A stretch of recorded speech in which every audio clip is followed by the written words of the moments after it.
Welcome back to Untold Stories TV. Tonight's story is about a woman who woke up in a place no living person should ever find themselves. Inside a casket, at her own funeral. Are you ready? Let's begin. Nora Callahan was the kind of person who made a room feel warmer just by walking into it. She grew up in Harlan County, Kentucky, a small, tight-knit community where everybody knew everybody, where neighbors left food on your porch when times were hard and showed up without being asked when something went wrong. Nora fit perfectly into that world. She was generous, warm, and quietly strong in the way that people from small towns often are. The kind of strength that doesn't announce itself, but shows up every single time it's needed. She worked as a school nurse at the local elementary school for 11 years. Every child in Harlan County who had ever scraped a knee, faked a stomach ache to avoid a math test, or broken down crying in the hallway, had ended up in Nora's office at some point. She kept a jar of lollipops on her desk and a box of tissues next to it, and she had a talent for knowing which one a child needed before they even sat down. She was married to a man named Nora Callahan. They had been together for 14 years, married for 9. Gerald ran a small hardware store on the main street of town, a place that smelled like sawdust and machine oil, and had been in his family for 3 generations. He was a quiet man, sturdy and dependable, the kind of husband who fixed things without being asked and remembered anniversaries without reminders. By every visible measure, their life together was steady and good. They had no children, something Nora had quietly grieved for years without ever fully letting herself say it out loud. They had a house with a porch, 2 dogs named Chester and Lou, a vegetable garden in the backyard, and enough shared history to fill a room. People in Harlan County looked at Gerald and Nora Callahan and saw something simple and true. They saw a good life. No one looked closely enough to see what was underneath it. It was a Tuesday in late October when everything changed. Nora had spent the day at work, same as always. She treated a 2nd grader with a sprained wrist, sent a 5th grader home with a fever, and ate lunch alone in her office while catching up on paperwork. Her co-worker, a teacher named Patrice, later told investigators that Nora had seemed quieter than usual that day. Not sad, exactly, just somewhere else in her mind. She left work at 3:15 in the afternoon. She never arrived home. Gerald reported her missing that evening when she hadn't appeared by 7 o'clock and wasn't answering her phone. Deputies from the county sheriff's office drove the route between the school and the Callahan house 3 times that night. They found nothing. No car on the roadside. No signs of an accident. No purse. No phone. No trace of Nora anywhere on the 12-minute stretch of road she drove every single day. The town mobilized the way small towns do. Volunteers organized search parties. The elementary school hung a banner in the lobby. Nora's face appeared on every telephone pole and bulletin board within 30 miles. Her sister, a woman named Diane who lived 2 counties over, drove down the same night and didn't leave for 3 weeks. Gerald barely slept. He sat on the porch every evening until midnight, watching the end of the driveway, waiting for headlights that didn't come. 1 week passed, then 2. Then, on the 18th day, they found her. Or, they found a body. A fisherman named Roy Tatum found her in the shallows of Clover Creek, about 4 miles from the Callahan house, early on a Thursday morning. She was face down in the water, wearing the same gray cardigan she had on when she left work 18 days earlier. Her car was found the same afternoon, parked on a dirt pull-off near the creek bank, partially hidden by overgrown brush. The county medical examiner conducted the autopsy that afternoon. The official cause of death, drowning, ruled accidental. No signs of physical trauma. No evidence of foul play. Toxicology results showed a significant amount of a sedative medication in her system, a prescription sleep aid that Nora had been taking for the past 2 years to manage her insomnia. The theory constructed was quiet and sad and familiar. A troubled woman, struggling silently, alone at night near the water. Gerald identified the body. He stood in the examination room for a long time without speaking. Then he nodded once and walked out. The funeral was scheduled for the following Saturday. The service was held at First Baptist Church on Elm Street, the same church where Gerald and Nora had been married 9 years earlier. Over 200 people came. The casket was white, lined in ivory silk, surrounded by arrangements of white lilies and pale yellow roses, Nora's favorites. A framed photograph of her sat on an easel near the entrance, Nora on the porch of their house, laughing at something just outside the frame, her dark hair loose around her shoulders, her eyes bright.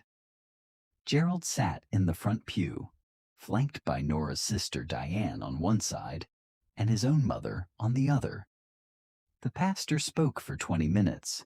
He talked about Nora's kindness, her patience with the children she cared for, her devotion to her community. Several people in the pews were crying softly. Others stared straight ahead with the hollow, exhausted look of people who had been grieving for weeks and had finally run out of tears. The service was nearly over. The pastor had just finished reading from the book of John. And then the casket moved. It started as a sound, a low, muffled sound from inside the casket, something between a groan and a gasp. The sound of someone pulling air into lungs that hadn't been used in a very long time. Then came the movement. The casket lid shifted slightly. Then again. Then, with a force that sent the nearest flower arrangement crashing to the floor, it pushed open from the inside, and Nora Callahan sat up. Her eyes were open but unfocused, blinking against the light. Her hair was matted. Her skin was gray and waxy. She looked like someone surfacing from an impossibly deep place, struggling to understand where the surface was. The church erupted. A woman in the third row fainted immediately. 2 men ran for the doors. Children screamed. Gerald Callahan stood up from the front pew and grabbed the back of the pew in front of him to keep himself upright, his knuckles white, his face completely drained of color. The pastor dropped his Bible. Nora turned her head slowly, taking in the lilies, the faces, the photo of herself on the easel near the door. And then, in a voice like gravel and water, she said the only thing a person could possibly say in that moment. "Why is everyone looking at me like that?" The ambulance arrived within 8 minutes. Nora was taken to the regional medical center in critical condition, severely dehydrated, hypothermic, disoriented, with dangerously low blood pressure. The emergency team worked on her for 3 hours. She was moved to the ICU and placed under continuous monitoring. The medical examiner who had signed her death certificate was immediately placed on administrative leave. What followed was one of the most scrutinized medical and legal investigations in Harlan County history. The questions were numerous and urgent. How had a living woman been misidentified as dead? How had she survived 18 days, during which time she had presumably been in the water, then in a funeral home? How had no one noticed she was alive? The answers, when they came, were both clinical and deeply disturbing. The toxicology report was re-examined. Nora had not simply taken her prescribed sleep medication. She had ingested a dose roughly 6 times the therapeutic amount, enough to induce a state called paradoxical hypothermic suspended animation, an extremely rare physiological response in which the body's core functions slow to levels nearly undetectable by standard examination. Her heart rate had dropped to 2 beats per minute. Her breathing had been less than one shallow breath every 4 minutes. Her skin temperature had matched the cold creek water around her. To every standard test available in that county examination room, she had appeared dead. She had not been dead. She had been somewhere between. Nora spent 11 days in the hospital. She spoke to investigators on the 3rd day, when she was stable enough to form complete sentences. What she told them changed everything. She did not fall into Clover Creek accidentally. She had driven there herself that Tuesday evening in October because she had received a phone call from an unknown number telling her to come alone. The voice on the call had told her something specific, something she refused to repeat in full during the initial investigation. She would only say that the voice had told her something about Gerald, something that made her drive to that creek bank without telling anyone, without calling the police, without leaving any trace. She had parked her car. She had walked to the water's edge. And then she remembered nothing until the church. Investigators pressed her. What had the voice said about Gerald? What could possibly have made her go alone to a creek bank at dusk without telling a single person? Nora looked out the hospital window for a long time. Then she said, "It told me he had done it before." "Done what before?" the investigator asked. Nora turned from the window. "This," she said. "Exactly this." Gerald Callahan was brought in for questioning on the 5th day of Nora's hospitalization. He arrived calm, composed, wearing a clean flannel shirt and carrying a paper coffee cup. He expressed relief that Nora was alive. He answered every question with the measured, unhurried delivery of a man who had nothing to hide, or a man who had spent a long time preparing. But investigators had already started pulling threads. The prescription medication found in Nora's system, the sleep aid, had been prescribed to Nora by her primary care physician 2 years earlier. The bottle in the bathroom cabinet at home had been nearly full the last time Nora had seen it. After the investigation began, it was found to be nearly empty. Gerald's explanation was that Nora had been taking more than her prescribed dose in recent months. He expressed concern, said he had tried to talk to her about it. Then investigators pulled Gerald's financial records. 14 months earlier, Gerald had taken out a life insurance policy on Nora. The payout was significant, enough to pay off the hardware store, which had been quietly accumulating debt for the better part of 3 years.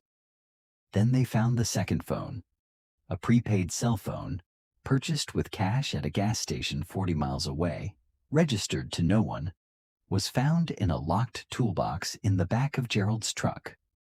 The call logs showed one outgoing call. Made at 4:47 on the Tuesday afternoon, Nora disappeared to a number that connected to a burner and then went dead. The same Tuesday. The same time she left work. Gerald was arrested on a Tuesday morning, 3 weeks after his wife sat up in her own casket. The case took 14 months to reach trial. By then, investigators had uncovered something that made the entire town of Harlan County go very quiet. Gerald Callahan had been married before. 10 years before he married Nora, he had a first wife, a woman named Leanne Marsh, who had died in a drowning accident in a different county. The death had been ruled accidental. No investigation had followed. Gerald had collected a modest insurance payout and moved away within the year. Leanne's case was reopened. Her sister, who had never believed the accident ruling, had kept every document, every photograph, every inconsistency she had noticed over the decades since her sister's death. She drove 4 hours to meet with Nora's investigators and handed them a box of materials she had been carrying for 10 years, waiting for someone to finally take it. 2 women, 2 drownings. 1 man. Gerald Callahan was convicted on charges of attempted murder in Nora's case. The Leanne Marsh case was referred to a separate jurisdiction and remains, at the time of this story, still under active investigation. Nora Callahan lives in a different state now. She took her 2 dogs and started over somewhere nobody knew her name. Because sometimes the most dangerous place you can be is inside a life that looks perfect from the outside. The person whose breathing you can hear in the dark might be a stranger. Would you have known? Subscribe to Untold Stories TV. A new story drops every week, the kind they never tell you about.